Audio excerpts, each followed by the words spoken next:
Guys, কেমন আছো তোমরা সবাই? আশা করছি সবাই অনেক ভালো আছে, আমি অনেক ভালো আছি। তো আমি তোমাদের জন্য আবারও নিয়ে চলে এসেছি রোমান্টিক সাইকো কাজল লাভার পার্ট সেকেন্ড। থাকো, কেমন লাগে কমেন্টে জানাবা। তো আমরা আগের পার্টে দেখেছিলাম যে তে আর জাঙ্কুক কিস করছিল, তো আজকেও সেখান থেকে শুরু করি। তে আর জাঙ্কুক যখন কিস করছিল তখন তাদের কোনো দিকে খেয়াল ছিল না। হঠাৎ তখন জিন আর আরএম তাদের রুমে ঢুকে পড়ে, আর এই সিনটা দেখে তারা নিজেরা তো অনেকটা লজ্জা পড়ে যায়। আর আরএম আর কিছু না বলে জিনকে সেখান থেকে নিয়ে নিচে চলে আসে আর বলতে থাকে, আমার ছেলেটা না দিন দিন নির্লজ্জ হয়ে যাচ্ছে, যা করবি কর, তুমি দরজাটা লাগিয়ে কর। তার দরজা খুলে বসে গেছে। আরএম, কি বলছো কি তুমি? তুমি কি ওদেরকে সাপোর্ট করছো? এবার ওদেরকে বিয়েটা দিয়ে দেওয়া উচিত। আর ওরা কতদিন বা আলাদা থাকবে? ছোট থেকেই তো ওদের বিয়ে ঠিক হয়ে আছে। আরএম তখন বলে, জিনো ডার্লিং, তুমি ভালো কথা মনে করে দিয়েছো। লিসা বেগম ফোন করেছিলেন, উনি বলেছেন যে জিমিনার আর সুগার নাকি গত পরশু বিয়ে, আমাদের 16 ইনভাইট করেছেন। আমরা যাবো তো জিন? হ্যাঁ যাবো তো। জিমিনার সুগার বিয়ে বলে কথা। না, জাঙ্কুকের দেরি বিষয়ে এখনো কথা বলেনি। তে জাঙ্কুককে অনেকবার ছাড়ানোর চেষ্টা করেছে, কিন্তু জাঙ্কুক তো দেখে ছাড়ছেই না, আর ডিপলি হার্টলি ভাবে কিস করতে থাকে। কিছুক্ষণ পর জাঙ্কুক কিস ব্যাক করে দেখে বলে, শোন, এবার থেকে না আমি যা বলবো তুই তাই করবি। আমার কথার ওপর থেকে গেলে এর থেকেও বেশি কিছু করতে বাধ্য হব। দে তো এদিকে নিঃশ্বাস নিতে ব্যস্ত, জাঙ্কুককে বলছে কিনা বলছে সেদিকে দেয় কোনো ধ্যান নেই। তখন জাঙ্কুক শুনতে পেলি আমি কি বললাম? হ্যাঁ হ্যাঁ শুনবো। পরের দিন সকাল জিমিনের গায়ে হচ্ছিল। জিনার আরামেরা সপরিবারে মিলে সবাই যাবে, দেরও যাবে, কিন্তু দেখে দেখা যায় যে সে সোফাতে মুখ কুমড়া করে বসে আছে। জিনু জিজ্ঞাসা করলে তে উত্তর দেয় তার নাকি ভালো জামা নেই। এই কথাটি শুনে জাঙ্কুকদের দিকে মুখ কুমড়া করে তাকিয়ে থাকে রাগি লোকে, আর বলে তোর জামা কাপড় নেই মানে? আলমারিতে ওগুলো কি? আচ্ছা তুই চল, শপিং এ যাবি তুই আমার সাথে, আমিও দেখবো আজকে তুই কত জামা কাপড় নিতে পারিস। জাঙ্কুক ভাই, আমি যাবো না। আমার কিন্তু মাথা গরম হয়ে যাচ্ছে, আমাকে রাগাস না। ও ফুপি, তোমার ছেলেকে বুঝিয়ে বলো না আমি যাবো না, আমার ভালো লাগছে না। ওখান জিন কিছু একটা সন্দেহ করে দেখে নিয়ে তে রুমে যায় আর বলে, কি হয়েছে তে? কোনো সমস্যা হয়েছে কি আমাকে বল। ফুপি, আমার পেট আছে, আমি যাবো না। আচ্ছা এই ব্যাপার, এত তুই কাঁদছিস কেন? এটা তো ন্যাচারাল, সবারই হয়ে থাকে তে। আরে কান্নার কি আছে? তোর কি কোনো অসুবিধা হচ্ছে? আরে তুই সেফটি নিয়ে নিস, কিছু হবে না। তে চল, তুই না গেলে আমরা কি করে যাবো বল। না পপি, তোমরা চাও না, করে আসো। বিকালে আসবে, কাল সকালে বুঝছি। কথা আমি বুঝতে পারছি তে, কিন্তু কি হয়েছে বলতো? জিনদের বাসা থেকে আমাদেরকে বিয়ে না হওয়া পর্যন্ত বাড়ি আসতে বারণ করেছে বুঝলি, সেজন্য। আর ওখানে কাউকে না কাউকে গিয়ে তো থাকতে হবে। আমি ওখানে থাকলে তোর ফুপাও থাকবে, আর তোর ফুপা থাকলে আমাকেও নিয়ে যাবে। আচ্ছা ফুপি, তোমরা তাহলে যাও, আর কালকে সকাল সকাল বাড়ি ফিরে এসো, ঠিক আছে? আমি বাড়িতে একা থাকবো। তখন জিনের কিছু না বলে নিচে চলে আসে। নিচে চলে এসে জাঙ্কুককে বলতে থাকে, জাঙ্কুক, তোমার এই বিয়েতে যাওয়া হবে না। বিয়েতে যাওয়া হবে না মানে? কেন যাওয়া হবে না? আমি কেন যাবো না? জাঙ্কুক, তে অনেক অসুস্থ, আর আমাকে আর তোমার বাবাকে ওখানে উপস্থিত থাকতেই হবে, না থাকলে মান সম্মানের ব্যাপার। প্লিজ জাঙ্কুক, না করো না। তুমি দেখে দেখো, ঠিক আছে? আমি আর তোমার বাবা এলাম। এটা বলে জিন জাঙ্কুকের উত্তরে আশা না করে বাড়ি থেকে আরামকে নিয়ে বার হয়ে যায়। জাঙ্কুকের আর কি করার, সে তো দেখে এমনি তো ভালোবাসে, তাই কিছু না ভেবে তে রুমে চলে যায়। এসে দেখে যে তে খাটের উপরে গড়াগড়ি খাচ্ছে আর কান্না করছে। কেন সেটা জাঙ্কুক মনে হচ্ছে কিছুটা বুঝতে পেরেছে। সে তাড়াতাড়ি তের কাছে যায় আর তেকে টেনে তুলে বসিয়ে দেয়, আর তেকে জড়িয়ে ধরে বলে, কাছিস কেন জান? কি হয়েছে তোর, আমাকে বল। জাঙ্কুক ভাইয়া, আমার অনেক কষ্ট হচ্ছে, প্লিজ কিছু করো। জাঙ্কুক ভাইয়া, আমার অনেক কষ্ট হচ্ছে, আমি বাঁচবো না, প্লিজ কিছু করো। জাঙ্কুক আর কিছু না বলে তাকে পেটে শুইয়ে দিয়ে রান্নাঘরে চলে যায়, আর হট ওয়াটার ব্যাগে করে জাঙ্কুকদের জন্য পানি গরম করে আনে আর তের পেটে রেখে দেয়। আস্তে আস্তে তের পেট ব্যথা অনেকটাই কমে যায়, কিন্তু তের কাছে কোনো কিছুই ছিল না। তাই জাঙ্কুককে তে বাধ্য হয়ে বলে যে তের কিছু লাগবে। তো কি লাগবে সেটা আমি আর বললাম না। জাঙ্কুক আর কিছু না বলে তেকে শুয়ে দিয়ে আবারও তার বাইক স্টার্ট দিয়ে ফার্মেসিতে চলে যায়। ফার্মেসিতে গিয়ে জাঙ্কুক কিছু একটা নেওয়ার জন্য বললে দোকানদার জাঙ্কুকের দিকে ভালোভাবে তাকিয়ে বলে, কে গো দাদা, বিয়ে সাথে করছেন নাকি? এইসব তো হাতে করে নিয়ে যাওয়া উচিত নয়।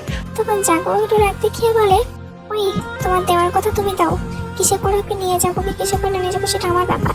ও মা গো, তুমি হাতে করে নিয়ে যাবা? তোমার লজ্জা করবো না?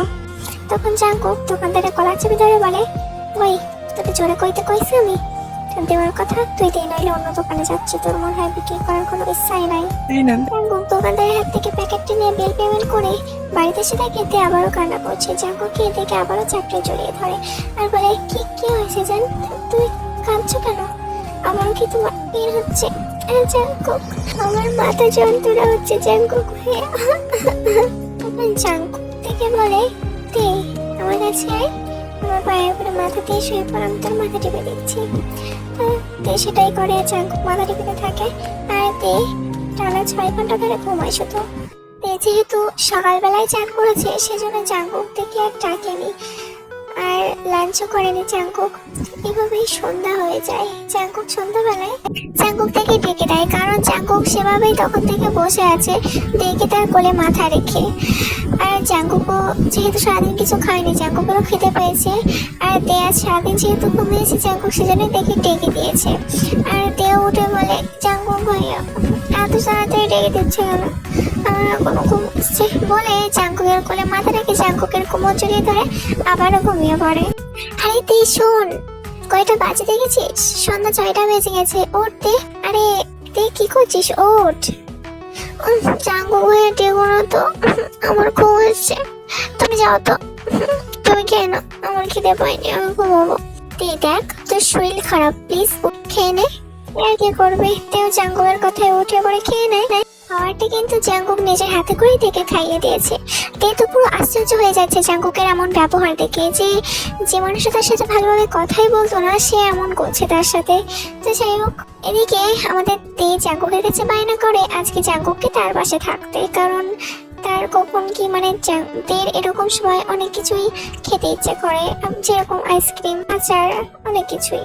সেজন্যই তো তে একটু আগে যেহেতু ঘুম থেকে উঠেছে সেজন্যই এক্ষুনি আর ঘুমাবে না, সেজন্যই তে জাঙ্কুকের ঘাড়ে মাথা রেখে ফোন কল করছে। এভাবেই দিন পার হয়ে যায়।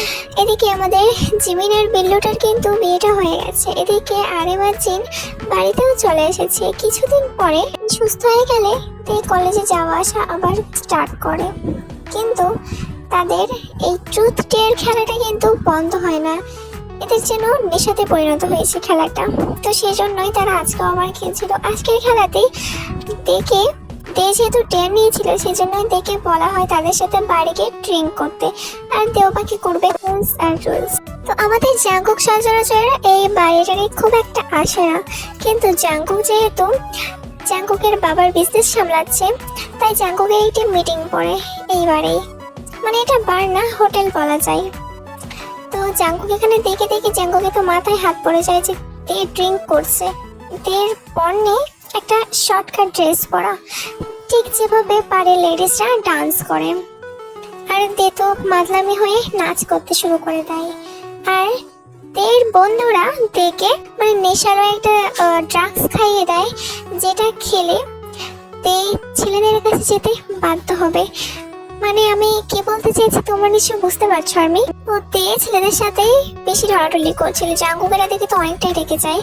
আর জাঙ্কুক দেখে এমন করতে দেখে জাঙ্কুকের কোনো একটা কিছু সন্দেহ হয়, আর জাঙ্কুক দেখে কোলে করে নিয়ে বাড়িতে চলে আসে। আর তে তখনও উল্টো পাল্টা বলছিল, উল্টো পাল্টা বলাটা ছিল ঠিক এমন, আই ওয়ান্ট ইউ বেবি, তুমি কেন আমার থেকে দূরে থাকো, আমি তোমাকে খুব করে চাই, please I anymore want you, please continue, please no more. এই এমন কথা শুনে জাঙ্কুকের রিয়াকশনটা দেখার মতো ছিল। জাঙ্কুকে তো অনেকটাই রাগ উঠে যায় যে তে আমি যদি ওখানে না পৌঁছাতাম তে তো আজকে অনেক কিছু হয়ে যেতে পারতো। তাই জাঙ্কুক দেখে ওয়াশরুমে নিয়ে যায় দের জ্ঞানে নিয়ে আসার জন্য। আর ওয়াশরুমের শাওয়ারটা অন করতেই দের পুরো শরীরটা ভিজে যায়, আর দের ড্রেসটা দের গায়ের সাথে তে জামাটা পুরোপুরি বসে, যে পুরো ফুল বডি জামা কাপড়ের উপর থেকে ভালোভাবে বোঝা যাচ্ছে। আর এসব দেখে তো জাঙ্কুক নিজেকে কন্ট্রোল করতে পারছে না। সেও কি করবে, সেও সবকিছুর পরে একটা পুরুষ, তারও চাহিদা আছে কিছু একটা। যাই হোক, জাঙ্কুক নিজেকে অনেক কষ্টে কন্ট্রোল করে আর দেখে ফেস করিয়ে এনে বেডে শুয়ে দেয়। দিয়ে তখন উল্টো পাল্টা বলছিল, আর জাঙ্কুক তখন আর সইতে না পেরে দেখে বলে, দে বেড থেকে ওঠ। আর তেও তখন উঠে পড়ে আর জাঙ্কুক তার সিটিতে গান চালিয়ে দেয় আর দেখে বলে নাচার জন্য। কেন জাঙ্কুক ভাই নাচবো কেন? আচ্ছা আমি নাচবো, তুমি একটা রোমান্টিক গান চালাও না, তুমি আর আমি একসাথে নাচি প্লিজ। এই জাঙ্কুকের আর সম্মতি নেওয়ার কোনো প্রয়োজন মনে করলো না, জাঙ্কুককে নিয়ে ডান্স শুরু করে দিল। নিজে থেকে যে কোনো একটা গান চালিয়ে দেয়, কিন্তু যে কোনো গানের মধ্যে রোমান্টিকটাই চলে আসে। এদিকে জাঙ্কুক চেয়েছিল দেখে নাচের মাধ্যমে শাস্তি দেওয়ার, যে এমন করবে জাঙ্কুক সেটা বুঝতে পারেনি। জাঙ্কুক ইতিমধ্যেই দেখে ছেড়ে বেডে এসে শুয়ে পড়ে আর তে ওইভাবেই নাচতে থাকে। কিছুক্ষণ পরে তে জাঙ্কুককে বলে, ভাই আর পাচ্ছি না, এবারের মতো ছেড়ে দাও। না দে, তোর তো অনেক শখ ছিল বাড়ি গিয়ে ড্রাঙ্ক হয়ে ড্রিঙ্ক করে মাতলামি করে নাচার, তো না দে নাচ, আমি দেখছি অনেক ভালো হচ্ছে, আর একটু হলে তুই আমার।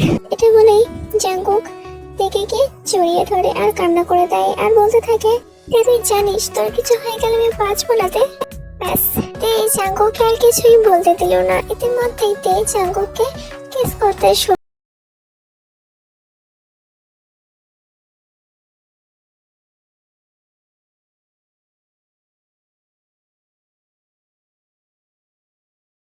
থেকে কিস ব্যাক করেছিল। ইতিমধ্যে জাঙ্কুক হঠাৎ করে কিসটা ব্রেক করে, কারণ সে বিয়ের আগে কিছুই করতে চায় না। আর তেজা শুরু করেছে, জাঙ্কুক তো বুঝতে পেরেছে দেখি কিছু একটা খাওয়ানো হয়েছে। জাঙ্কুক এই বিষয়টা কালকে থেকে জিজ্ঞাসা করবে। আর দেখে যেহেতু খাইয়ে দেওয়া হয়েছে, এতে অনেকটা উত্তেজিত, তে তো এইসব চাইবেই। আর বিয়ের আগে জাঙ্কুক এসব কিছুই করতে চায় না, সেজন্যই জাঙ্কুক তার থেকে দেখে সরিয়ে দেয় আর দেখে কোলে করে নিয়ে বেরিয়ে এনে শুইয়ে দেয়। আর দের মাথায় হাত বুলিয়ে দিতে থাকে যাতে তে তাড়াতাড়ি ঘুমিয়ে পড়তে পারে। আর জাঙ্কুক শার্ট পরে কখনো ঘুমাতে পারে না, সেজন্যই জাঙ্কুক শার্ট খুলে দের পাশেই শুয়ে পড়ে। দের পাশে শোয়ার কারণ হলো তে মাঝরাতেই না কোথাও চলে যায়, সেজন্য আজকে জাঙ্কুক দের পাশে শুয়েছে। আর গাইস, আমি পার্টটা এখানেই শেষ করছি। আমার ফোনের স্টোরেজ অনেক কম, বিশেষ করে আমি কথা দিচ্ছি গাইস, নেক্সট পার্ট আমি অনেক বড় করে দেবো। এই স্টোরেজটা একদম ফুল হয়ে গেছে, তো তোমরা নেক্সট পার্টের জন্য ওয়েট করো। নেক্সট পার্টটা অনেকটাই ধামাকা হবে। মেবি নেক্সট পার্টে তেগুকের বিয়েটা হয়ে যেতে পারে, কারণ অনেকটাই কারণ আছে, সেটা আমি তোমরা পরের পার্টে দেখতে পারবে।